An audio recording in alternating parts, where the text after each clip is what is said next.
Cette vie d'une loyauté sans faille est appréciée malgré notre chagrin. Lors de mon couronnement, j'ai endossé ces lourdes responsabilités. Une fuite choquante en provenance de Buckingham Palace a révélé une réunion royale tendue qui aurait pu changer le cours de l'histoire. Le roi Charles III aurait fait une annonce choquante susceptible de mettre fin à son règne en cédant la couronne au prince William et à Catherine, princesse de Galles.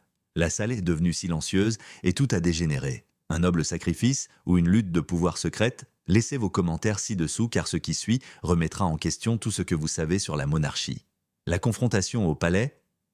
L'atmosphère était pesante dans une salle fermée à clé au cœur de Buckingham Palace, comme si même les murs savaient qu'un événement historique était sur le point de se produire. La douce lueur des lustres n'apaisait pas la tension, cette discussion royale était inhabituelle. Toutes les personnes présentes savaient que ce qui allait être dit pourrait discrètement changer l'avenir de la monarchie. Au centre se trouvait le roi Charles III, qui avait attendu toute sa vie pour la couronne mais l'avait héritée alors qu'il était vieux et malade. Après la crise de santé de 2024, le temps semblait réel, urgent, pressant, presque impitoyable. À présent, cette pression le forçait à prendre une décision choquante, mais nécessaire. Le prince William se tenait calmement devant lui. William faisait preuve de maîtrise, tandis que son père affichait réflexion et émotion. Des années de regards publics, de conflits familiaux et de deuil privé l'avaient rendu plus pragmatique. Il avait été endurci par la mort de sa mère, le chaos de son frère et des attentes que peu de gens pouvaient comprendre. À ses côtés se trouvait Catherine calme et forte. Sa présence apportait le calme dans la pièce. Après son combat contre la maladie, elle semblait encore plus ancrée dans la réalité, presque insensible à la tempête.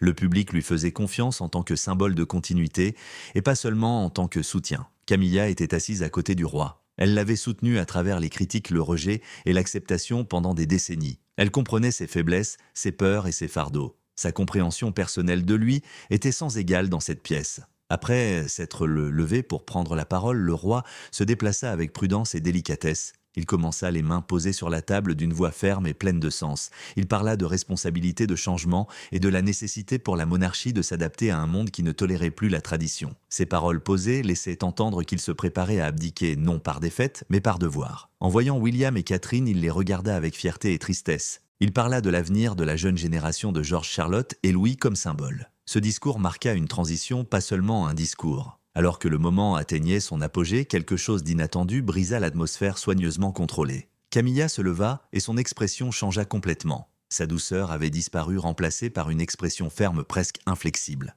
Elle ne regarda pas autour d'elle ni ne chercha d'approbation. Son regard était fixé sur le roi. Sa voix était calme mais tranchante. Elle remit en question le moment choisi, la décision et le climat, affirmant que la situation était trop instable pour un changement d'une telle ampleur. Plus précisément, elle mit en doute la maturité de William, suggérant que lui confier une telle responsabilité risquait de tout faire basculer. Un silence étouffant s'abattit immédiatement sur la pièce. C'était de la résistance, pas un compromis. Charles était abasourdi, la seule personne sur laquelle il avait toujours compté, celle qu'il avait soutenue contre vents et marées, s'opposait désormais ouvertement à lui au moment le plus crucial. Ce n'était pas seulement un désaccord, mais une affaire personnelle. William intervint calmement et prudemment avant que la tension ne s'intensifie. Il se leva et mit fin à la réunion prématurément, invoquant la santé de son père. C'était stratégique, et cela empêcha la situation de s'aggraver. Camilla élabore un plan pour calmer le roi à tout prix. Que prépare-t-elle et quels secrets se cachent derrière ses intentions?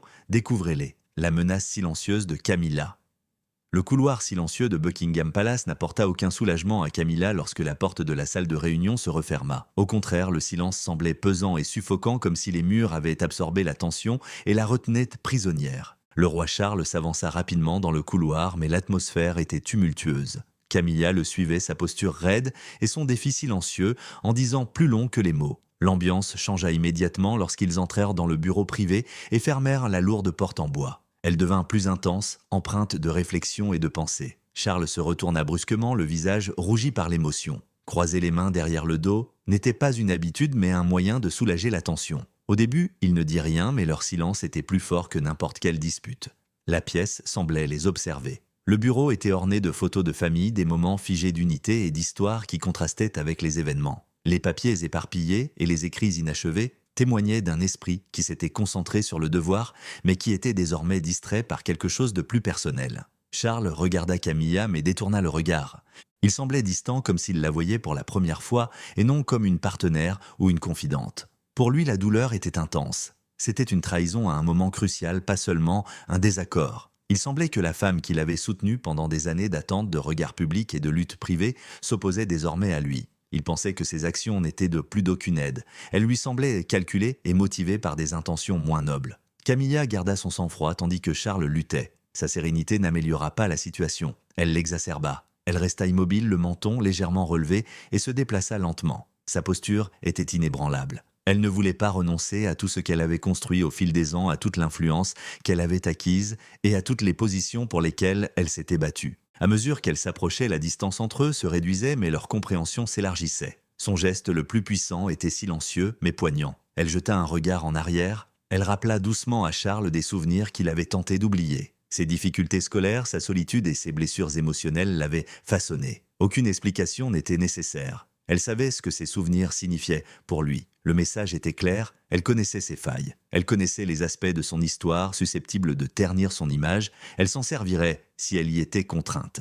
Alors qu'ils se craignaient mutuellement, l'atmosphère de la pièce devint plus froide et plus pesante. Charles sembla tout assimiler brièvement. Ses épaules s'affaissèrent sous le poids de la situation. Puis quelque chose changea. Le sens du devoir et l'identité grandirent en lui. Il se redressa lentement, la regardant d'un œil plus clair. Il ne voyait plus en elle une partenaire. Cela faisait obstacle à ce qu'il estimait devoir faire. Tout a alors basculé. Les compromis passés, les liens affectifs et les dépendances de Tacite se sont effacés. Il connaissait les enjeux. Cela dépassait le cadre personnel. L'avenir, la confiance et la stabilité de tout ce qu'il était censé protéger étaient en jeu. Il l'a quitté et s'est dirigé vers le fauteuil près de la fenêtre sans dire un mot. Il s'est assis avec une autorité tranquille et un profond sentiment d'isolement. Un seul geste en disait plus long que n'importe quel argument, signalait la fin. Le fossé entre eux était évident alors que la lumière du soir s'estompait. Quelque chose qui les liait était en train de se briser. Charles a convoqué William pour un entretien privé. Derrière ces portes closes, que s'est-il passé? Cette conversation secrète pourrait-elle tout changer? Restez informé. Un entretien privé qui a changé le destin de la couronne. L'atmosphère dans le bureau était toujours tendue après la dispute de la veille. Une chose avait changé au fond de Charles III. Le poids des années semblait s'abattre sur lui d'un seul coup. Ses mouvements étaient de plus lents et sa posture plus lourde. Malgré son épuisement, une détermination tranquille mais inébranlable s'était manifestée. Londres y était encore enveloppée de brouillard ce matin-là et les jardins du palais baignaient dans une lumière gris pâle. À ces premières heures du jour, le roi prit une décision irréversible. Il invita son fils, le prince de Galles, à une rencontre privée. Au lieu des grandes salles au plafond haut, un coin tranquille de la bibliothèque familiale était rempli de livres anciens sur le pouvoir, le sacrifice et l'héritage. William sentit immédiatement la différence dès qu'il entra. Son père se tenait près de la fenêtre, une main posée sur un vieux livre relié en cuir, puisant sa force dans le passé. Au début, aucun mot ne fut prononcé, mais aucun n'était nécessaire. Le silence pesant était empreint de compréhension. William pouvait le deviner à l'expression de son père. Stress, déception et rupture. Charles fit signe à son fils de s'asseoir. Ce moment de calme semblait effacer les titres. Désormais bien plus que roi et héritier. Père et fils se tenaient au bord de quelque chose de bien plus grand. Charles parla lentement, non pas avec autorité, mais avec le poids d'un homme qui savait que le temps pressait. Il déplia un tableau généalogique détaillé posé sur la table. Son doigt s'arrêta sur les noms de William et Catherine sur la page. Il regarda son fils dans les yeux, lui envoyant un message silencieux. Il voulait qu'il agisse plutôt que prévu, non par ambition, mais par nécessité. William le sentit immédiatement. Le stress, la responsabilité et les conséquences. Il se raidit serrant les mains tandis qu'il assimilait la demande. C'était plus qu'un simple rôle. C'était comme entrer dans une tempête. La famille était divisée, les tensions montaient et un conflit était incontrôlable. Il pensa au public, aux médias et à la fragile unité qui pourrait être brisée par la vérité. Il se souvint de Camilla et du temps qu'il lui avait fallu pour l'accepter même officiellement. Tout semblait prêt à s'effondrer. Il regarda à nouveau son père, le regarda vraiment. Il ne vit pas seulement un roi demandant de l'aide, mais un homme qui avait atteint ses limites. Il semblait pressé, mais aussi confiant. C'est alors que William changea. L'hésitation qui le retenait s'estompa. Il se leva et franchit l'espace qui les séparait, expirant lentement pour chasser le doute. Il saisit l'épaule de son père. Ce fut un simple geste qui brisa des années de formalité. Le matin, des signaux discrets se répandirent dans le palais. Des assistants de confiance transmirent des messages subtils mais significatifs. Les membres neutres de la famille commencèrent à pencher d'un côté. Charles quitta la réunion avec une détermination renouvelée. Il se rendit à son bureau, sortit son stylo et rédigea une directive pour tout mettre en marche. Ce n'était plus de l'hésitation, mais de l'action. Lorsque le stylo fut posé, la pièce devint silencieuse, comme si la réalité avait changé. La ligne avait été franchie et il n'y avait plus de retour en arrière possible. Ce qui choqua Camilla, ce n'était pas seulement le caractère définitif de tout cela, mais la façon dont le roi Charles s'y était pris, avec une certitude si calme qu'elle ne laissait aucune place à l'objection. Il la laissa sans voix. Qu'avait-il fait? Regardez pour le découvrir. Le transfert, les lourdes portes en chêne de la salle de réunion privée claquèrent. Les sons ont des significations différentes. Cela signalait l'intimité et donnait une impression de scellé et de définitif. L'air devint pesant et immobile. Même les murs savaient que ce qui allait se passer ne pourrait être défait. Le roi Charles est intervenu. Il était différent de l'homme qui avait traversé les réunions incertain que sa posture allait changer. Non, ses épaules n'étaient pas des marches, ses mouvements étaient des délibérés contrôlés et inébranlables. Son regard ne vagabondait pas et ne cherchait pas à être rassuré. Il était fixé sur l'objectif.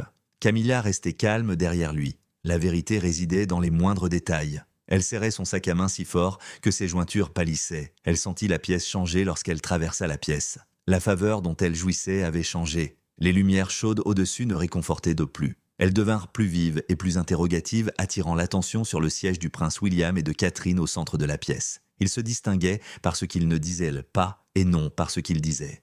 Ils étaient assis en silence non plus comme des enfants attendant des conseils, mais comme des figures fières prêtes à porter la couronne. Pas de salutation ni de présentation formelle. Le roi se dirigea vers la tête de la table et y déposa un épais dossier. Le bruit qu'il fit en heurtant la surface était fort délibéré et sans équivoque. Camilla tressaillit légèrement mais suffisamment. Charles balaya la pièce du regard observant tout le monde. Il était devenu plus fort et plus dur, remplaçant son hésitation. Cet homme ne voulait pas de consensus. Cet homme rendait une décision prédéterminée. Chaque geste qu'il fit pour ouvrir le document était précis. Page après page, on avait l'impression d'un pas irréversible. Les avocats n'avaient pas besoin de parler. Leur hochement de tête silencieux confirmait tout. La discussion était terminée. Une annonce. Camilla sentit son contrôle, son influence et son autorité tacite soigneusement construite lui échapper. Refusant de l'accepter, elle tenta à nouveau. Elle se redressa sur son siège, prête à parler, à interrompre, à retarder. Quelque chose l'arrêta alors qu'elle s'apprêtait à parler. Une voix inexistante. Aucun ordre. Silence.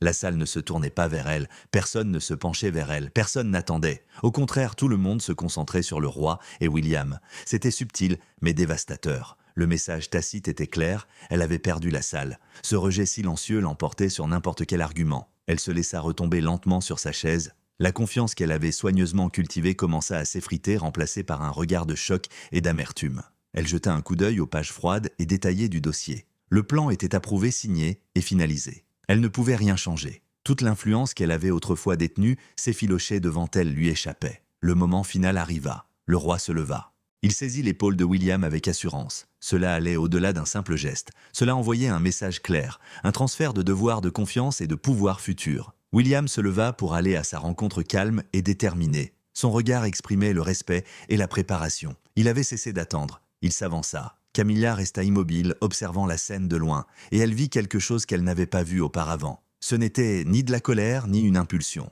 Une décision qui mûrissait en silence devait maintenant être prise. L'atmosphère de la pièce changea à nouveau lorsque le roi fit un signe de tête pour mettre fin à la réunion. Des chaises bougèrent, des papiers furent rassemblés, des pas résonnèrent. Camilla hésita. Pendant un instant, elle resta figée comme si la pièce appartenait à quelqu'un d'autre et qu'elle avait été laissée pour compte. Elle avait fait place à un roi calme et sûr de lui, qui semblait avoir remporté une longue bataille intérieure. De petits détails quotidiens révélèrent la différence. Au lieu de conversations légères et d'échanges de pensées, les repas du matin étaient devenus des rituels silencieux. Charles s'asseyait toujours à la même table, mais la chaleur avait disparu. Les papiers avaient remplacé les bavardages, les documents gouvernementaux avaient remplacé les rires. Ses réponses aux tentatives de briser le silence étaient brèves, distantes et presque mécaniques. Ce n'était pas de la colère, c'était plus froid, plus détaché. Les observateurs attentifs comprirent qu'il ne s'agissait pas d'une humeur passagère. C'était un changement conscient dans sa vie, son leadership et ses relations. L'homme qui aimait autrefois la compagnie semblait désormais entièrement absorbé par son rôle, comme s'il avait tracé une ligne claire entre ses responsabilités personnelles et royales. Des murmures ont commencé à circuler dans le palais, passant des coins tranquilles aux espaces plus officiels. On disait que le roi passait désormais de longues heures seul plongé dans son travail, évitant toute distraction. Parallèlement, Camilla était de moins en moins vue au sein même du palais, se retirant souvent dans sa résidence privée sous prétexte de se reposer. Mais ceux qui y prêtaient attention comprenaient qu'il s'agissait de bien plus que du repos. C'était de la distance. Ce changement devint impossible à cacher lors d'une apparition publique majeure où le public s'attendait à voir le couple royal ensemble. Seul le roi arriva. Cette absence n'a jamais été expliquée, mais elle en disait plus long que n'importe quelle déclaration. Les caméras ont capturé son expression calme, ses gestes posés, son sourire imperturbable. Aux yeux du public, il semblait concentré, inébranlable, totalement maître de la situation. Mais derrière cette image soigneusement entretenue, quelque chose de plus profond se jouait. Ce n'était pas simplement un homme choisissant le devoir plutôt que le confort. C'était un homme redéfinissant tous ses priorités, ses relations, voire sa propre identité. La couronne ne partageait plus l'espace avec l'attachement personnel. Elle s'élevait au-dessus. Les médias ont commencé à tourner autour, posant des questions auxquelles personne au sein du palais n'était disposé à répondre. Des récits de distance, de silence et de séparation ont lentement commencé à prendre forme, mais Charles restait insensible au tumulte. Quels que soient les doutes ou les craintes qu'il avait autrefois retenus, il ne semblait plus avoir d'importance. Son chemin avait été choisi, et il le parcourait sans se retourner. Et alors que cette distance continuait de s'accroître, s'étendant au-delà des pièces, au-delà des villes, au-delà de tout ce qui pouvait être facilement réparé, une réalité troublante commença à se dessiner. Camilla s'isola. Mais cette séparation silencieuse était-elle simplement le prix à payer pour l'accomplissement du devoir, ou le début d'une chute plus profonde que personne n'avait vu venir, continuer à regarder pour le découvrir? L'isolement silencieux derrière les murs du palais? Les premières lueurs de l'aube se posèrent sur Buckingham Palace comme un signal discret de changement. Leur éclat doré effleura les hautes flèches et les anciens murs de pierre conférant au bâtiment une beauté sereine qui dissimulait la tempête qui venait de s'y abattre. Mais à l'intérieur, au fond des longs couloirs sinueux, il n'y avait pas de célébration, seulement le silence. C'était un silence lourd et pensif de ceux qui suivent un moment où l'histoire a déjà basculé, mais où le monde ne l'a pas encore pleinement compris. Le roi Charles III se tenait seul dans la salle d'habillage face à un grand miroir qui reflétait plus que sa simple image. Il ajusta lentement le devant de son uniforme militaire, ses doigts prudents, presque mécaniques, tandis qu'il alignait les médailles sur sa poitrine. Chaque mouvement semblait délibéré, comme s'il se préparait non seulement à l'apparence, mais à l'acceptation de quelque chose de définitif. Son regard restait fixé sur son reflet. Ce qu'il voyait n'était pas seulement un roi qui avait accompli une responsabilité tant attendue, mais un homme qui s'était discrètement éloigné de quelque chose de profondément personnel, quelque chose qui avait façonné une grande partie de sa vie. Il n'y eut aucune grande annonce de changement, aucune cérémonie spectaculaire marquant ce tournant. Au contraire, le pouvoir s'était déplacé silencieusement, presque imperceptiblement, mais avec une certitude absolue. Dans tout le pays, l'attention s'était déjà tournée vers la jeune génération. Le prince William et Catherine occupaient désormais le centre de la vie royale.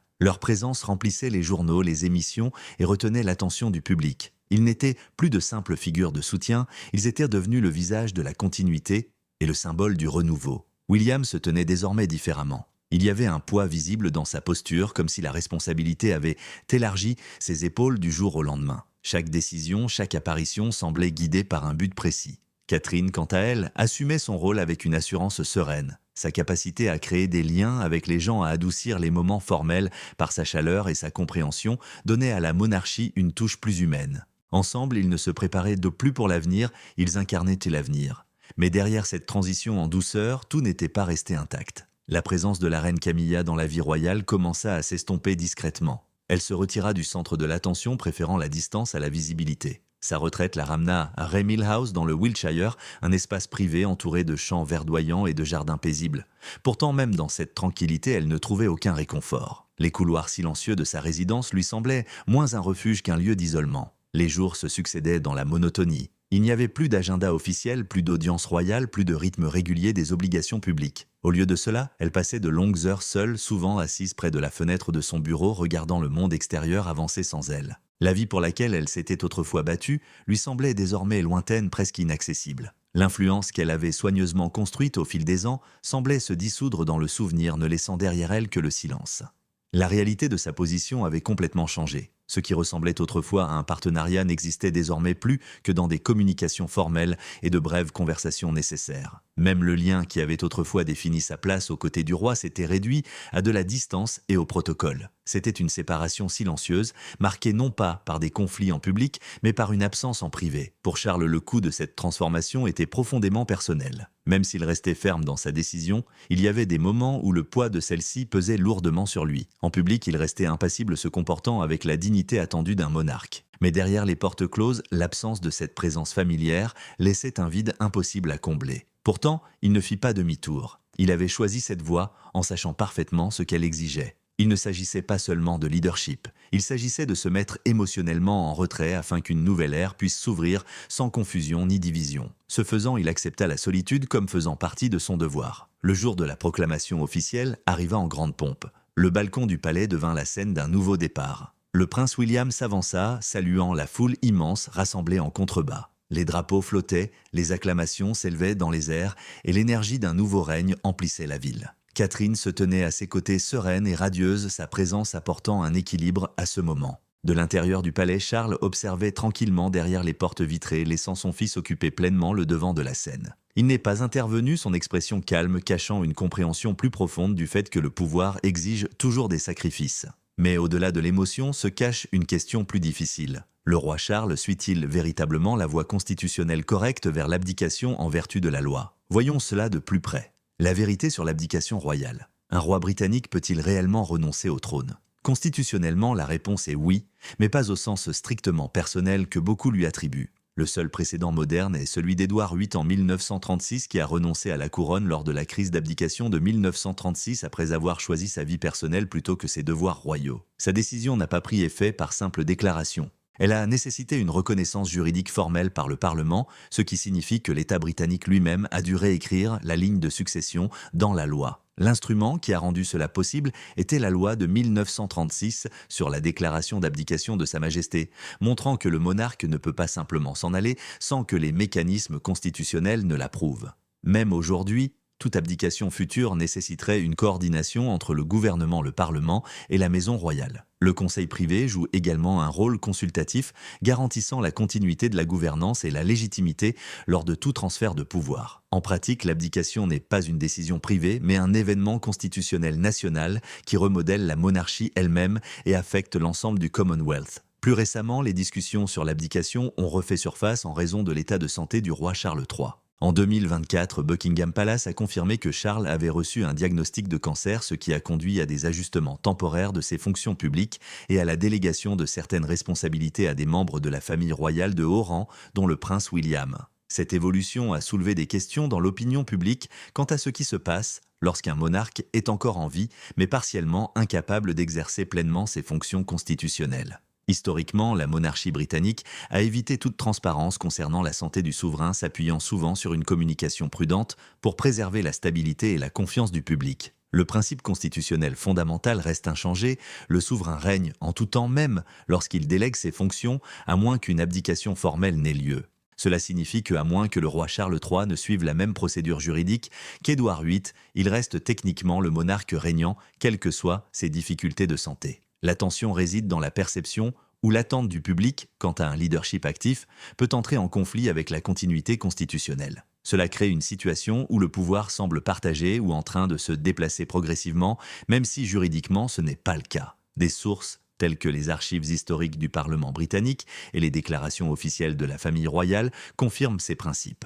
Un autre mécanisme constitutionnel souvent confondu avec l'abdication est la régence et la délégation des fonctions royales par l'intermédiaire des conseillers d'État. Dans le système britannique, lorsque le monarque est temporairement incapable d'exercer ses fonctions en raison d'une maladie ou d'une absence, certains membres de la famille royale de haut rang peuvent être autorisés à exercer des fonctions officielles en son nom sans que la couronne elle-même ne soit transférée. Cela garantit la continuité de l'autorité de l'État tout en préservant l'identité juridique du souverain. En 2022, des ajustements ont été apportés à la liste des conseillers d'État afin d'y inclure des membres de la famille royale en activité reflétant les besoins pratiques d'une monarchie moderne soumise à l'examen du public et à des contraintes de santé. Cet arrangement diffère fondamentalement de l'abdication car la souveraineté reste à tout moment entre les mains du monarque régnant. La couronne ne s'interrompt ni ne se divise en vertu de la loi même lorsque les fonctions sont partagées. Les experts constitutionnels soulignent que la perception du leadership et de l'autorité légale peut diverger considérablement, en particulier lorsque la couverture médiatique